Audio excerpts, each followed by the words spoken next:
Imagine si tu n'avais plus à vendre, si c'était tes clients qui étaient désireux d'acheter chez toi.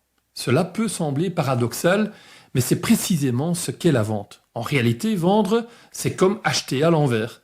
Pour que les clients se précipitent vers toi, sans que tu aies à forcer la vente, il est crucial de comprendre ce qui les pousse à acheter. Lorsqu'une personne décide d'acquérir quelque chose, c'est souvent sous la pression. Cette pression peut être externe ou interne. Or, celle qui vient de l'intérieur, motivée par un désir, est bien plus puissante. La clé réside donc dans la création de ce désir. Une fois qu'il est en place, les clients chercheront naturellement des raisons rationnelles pour justifier leur achat. Alors, comment susciter ce désir d'achat chez le client ? Les individus désirent quelque chose pour deux raisons. Éviter la douleur ou rechercher le plaisir. Il est essentiel de lier ton produit ou service à l'une de ces motivations, soit en mettant en avant les bénéfices positifs qu'il apporte, soit en soulignant les conséquences négatives de ne pas l'acquérir. Et cela va bien au-delà d'une simple énumération des caractéristiques de ton produit ou service.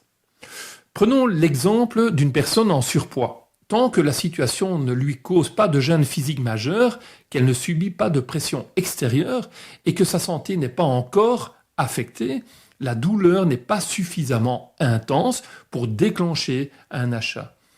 Pour les convaincre, il faut identifier ce qui les inciterait à agir. Peut-être le plaisir de pratiquer une activité sportive ou la crainte de ne pas trouver un partenaire idéal. Et il est prouvé que les motivations négatives sont souvent plus puissantes que les positives.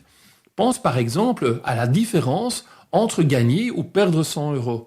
La déception de la perte est bien plus forte que la joie du gain. Par conséquent, une fois que tu as saisi ce qui motive ton client, il te suffit de relier cette motivation à ton produit ou service pour déclencher l'achat, sans avoir poussé à la vente. Et c'est là le véritable pouvoir de la persuasion.